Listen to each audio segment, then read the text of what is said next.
Good morning, everyone. It's January 26, 2019. Free Thought Project. Top FDA official blows whistle as agency approves drug 10 times worse than fentanyl funded by the DoD. Why is the Department of Defense funding drugs in the first place?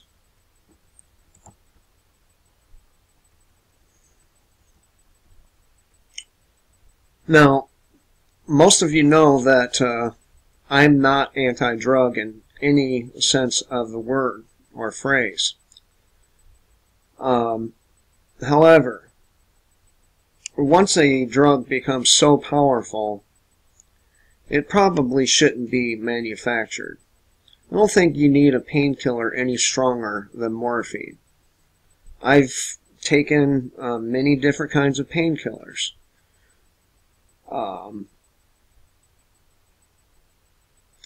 Never fentanyl, though. And the reason is because it's too strong. You don't need anything that strong. But in a massive move to expose the Food and Drug Administration's loyalty to Big Pharma, a top official from within the agency has come forward with damning claims. The FDA has succumbed to Big Pharma's influence and is approving deadly drugs to benefit their industry backers. Dr. Rayford Brown, who is chair of the FDA's committee to review various opiate-based drugs before approving them, blew the whistle in an interview with The Guardian this week. Brown told The Guardian that there is a war inside the FDA in regard to approving opiates. Brown said the agency has failed to learn the lessons of the recent epidemic, which now claims tens of thousands of lives each year, around 150 deaths every single day. Let me stop right there. Now, it's been proven beyond any reasonable doubt that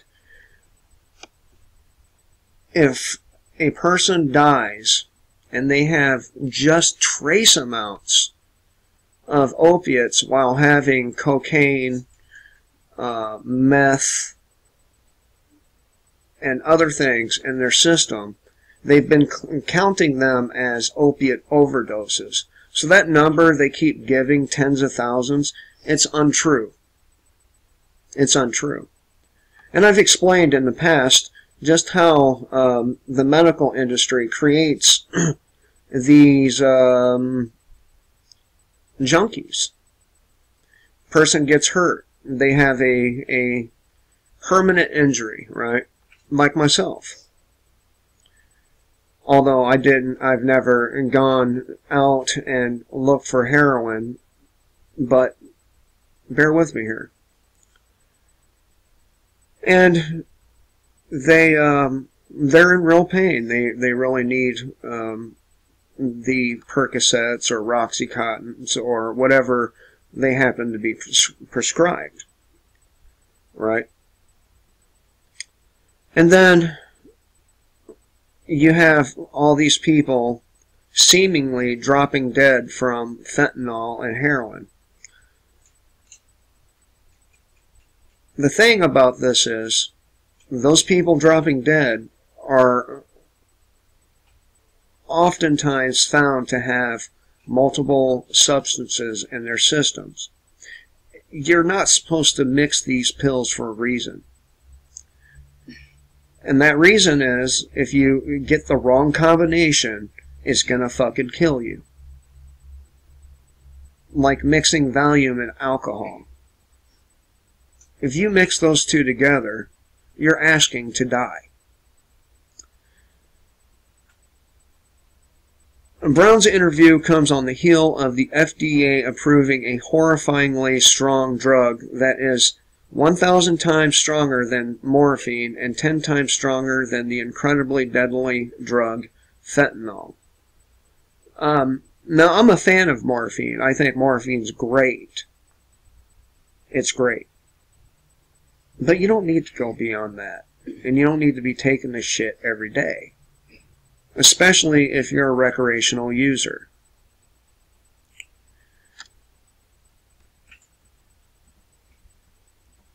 As the Free Thought Project reported in November, the FDA sided with its anesthetic and analgesic advisory panel, which voted 10-3 to approve this sublingual tablet form of fentanyl against the recommendation of its own chairman. Brown, who was one of the no voters on the panel, called the drug a terrible drug and noted that, or how the entire approval process was manipulated. Adding to the ominous nature of the recent approval is the fact that its development was partially funded by the Department of Defense. Part of the problem critics of the new drug claim is that it is in pill form, which will undoubtedly lead to abuse and black market sales. However, that's exactly why the DoD wants it, so they can administer it on the battlefield. The company behind the drug, Acel RX, projects $1.1 billion in annual sales on that drug alone, showing just how large their reach will be. And they're worried about people, going to the dentist and getting prescribed 7.5 milligram hydrocodone or whatever. And they're approving shit that's 10 times stronger than morphine. Was it 1,000 times? Yeah, 1,000 times stronger than morphine. And they wonder why you have all these fucking people out there injecting themselves. They get hurt, end up getting the medication taken from them, the pain from the lack of compassion and the lack of painkiller drives a person to find other avenues to kill that pain, and then it's over with for them. That's how the medical industry creates this problem. In countries where these types of pills are sold over the counter, they don't have this problem.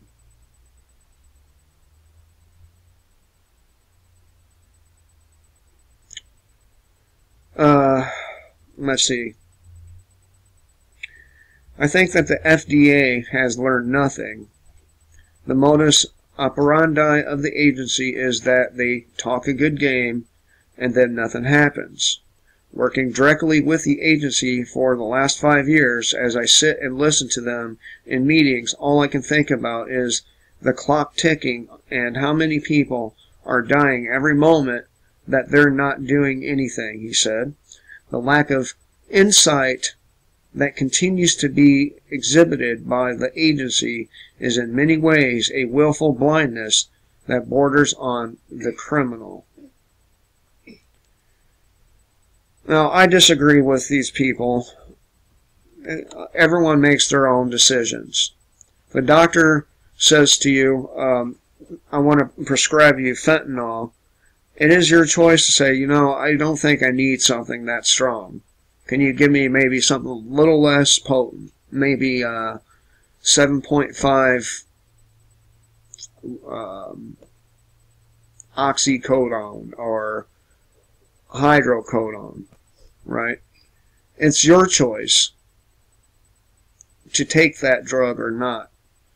And in an actual free market society, these drugs would not need approval, and people would have to use their own brains to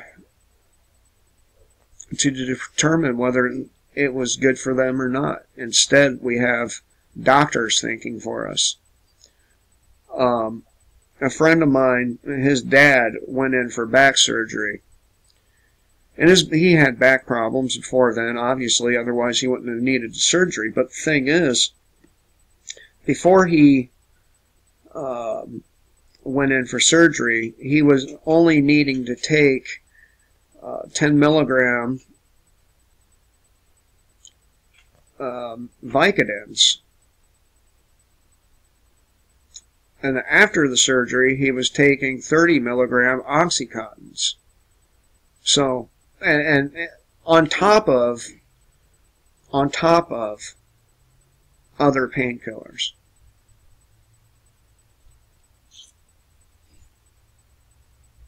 So, you tell me which is worse, going to get the surgery and then having to take a combination of painkillers, or not getting the surgery and just taking one of the painkillers. Seems to me that taking the lesser painkiller is the lesser of the evils, if that's even evil at all. Anyway, thought I'd share this with you because it's just going to feed into this opiate hysteria when, again, many of the people dying of so-called overdoses are mixing these opiates with other things that they should not be mixing them with, and it's causing them to die. It's not the chronic pain patient's fault that people are doing this. It's the fault of government interference and the people injecting the shit into their veins and no one else's. Hope everyone has a great day. Until next time, kill the state before the state kills you.